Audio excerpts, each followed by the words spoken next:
ಮಂಗಳೂರಿನ ಮಲ್ಲಿಕಟ್ಟಿಯಲ್ಲಿರುವ ಸಿಟಿ ಆಸ್ಪತ್ರೆಯಲ್ಲಿ ರೋಗಿಗಳಿಗಾಗಿ ನೂತನವಾಗಿ ನಿರ್ಮಿಸಿದ ಮತ್ತು ಅತ್ಯಾಧುನಿಕ ತಂತ್ರಜ್ಞಾನ ಹೊಂದಿದ ಕೊಠಡಿಯ ಉದ್ಘಾಟನಾ ಕಾರ್ಯಕ್ರಮ ನಡೆಯಿತು. ನಗರದಲ್ಲಿರುವ ಸಿಟಿ ಆಸ್ಪತ್ರೆಯಲ್ಲಿ ನೂತನವಾಗಿ ಸುಸಜ್ಜಿತ ಅತ್ಯಾಧುನಿಕ ತಂತ್ರಜ್ಞಾನ ಬಳಸಿ ಕೊಠಡಿ ನಿರ್ಮಿಸಲಾಗಿದ್ದು, ನೂತನ ಕೊಠಡಿಯನ್ನ ಮಂಗಳೂರು ಮಹಾನಗರ ಪಾಲಿಕೆಯ ಮೇಯರ್ ಭಾಸ್ಕರ್ ಮೊಯ್ಲಿ ಅವರು ಉದ್ಘಾಟಿಸಿದರು.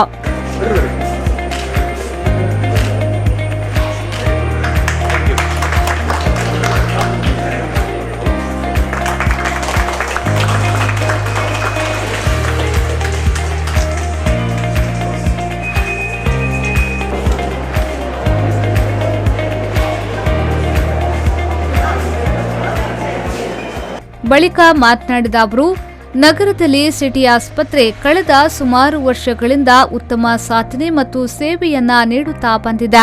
ಇನ್ನೂ ಕೂಡ ಹೆಚ್ಚಿನ ಸೇವೆ ನೀಡುವಂತಾಗಲಿ ಎಂದು ಶುಭ ಹಾರೈಸಿದರು. ಇವತ್ತು ಸಿಟಿ ಆಸ್ಪತ್ರೆಯ ಒಂದು ಆಧುನಿಕವಾದ ಕೊಠಡಿ ಉದ್ಘಾಟನಾ ಕಾರ್ಯಕ್ರಮ ನೂತನವಾಗಿ ವಿನೂತನ ಶೈಲಿಯಲ್ಲಿ ಈ ಕೊಠಡಿಯನ್ನು ಇವತ್ತು ನಾವು ಉದ್ಘಾಟನೆ ಮಾಡಿದ್ದೇವೆ. ಆದ್ದರಿಂದ ಇಲ್ಲಿ ಈ ಸೇವೆಯನ್ನು ಜನರು ಪಡಿಸುವಂತಾಗಲಿ ಎಂದು ಹೇಳುತ್ತಾ ಈ ಸೇವೆ ನಿರಂತರವಾಗಿ ಎಲ್ಲರಿಗೂ ಉಪಯೋಗ ಆಗಲಿ ಎಂದು ಹೇಳುತ್ತಾ ಎಲ್ಲರಿಗೂ ವಂದಿಸುತ್ತೇನೆ.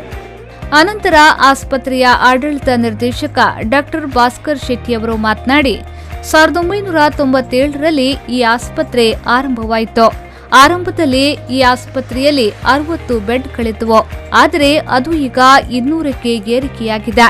ಇದೀಗ ಅತ್ಯಾಧುನಿಕ ತಂತ್ರಜ್ಞಾನವನ್ನ ಬಳಸಿಕೊಂಡು ಮುಂದುವರಿಯುತ್ತಿದೆ ಎಂದು ಹೇಳಿದ್ರು.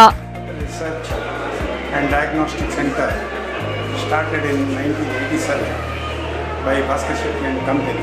Starting with 60 beds, it has grown into 200-bed multi-speciality hospital over the years. City Hospital is serving the large population of South Canara, Udupi, Kasaragod.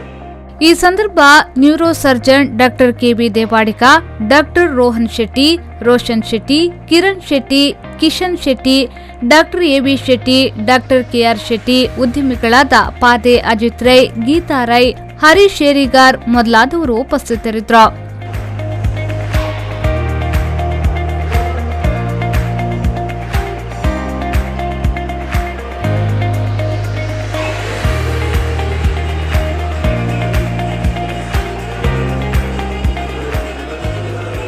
Pavan Kajmadka, ವಿ4 ನ್ಯೂಸ್ 24/7 ಮಂಗಳೂರು.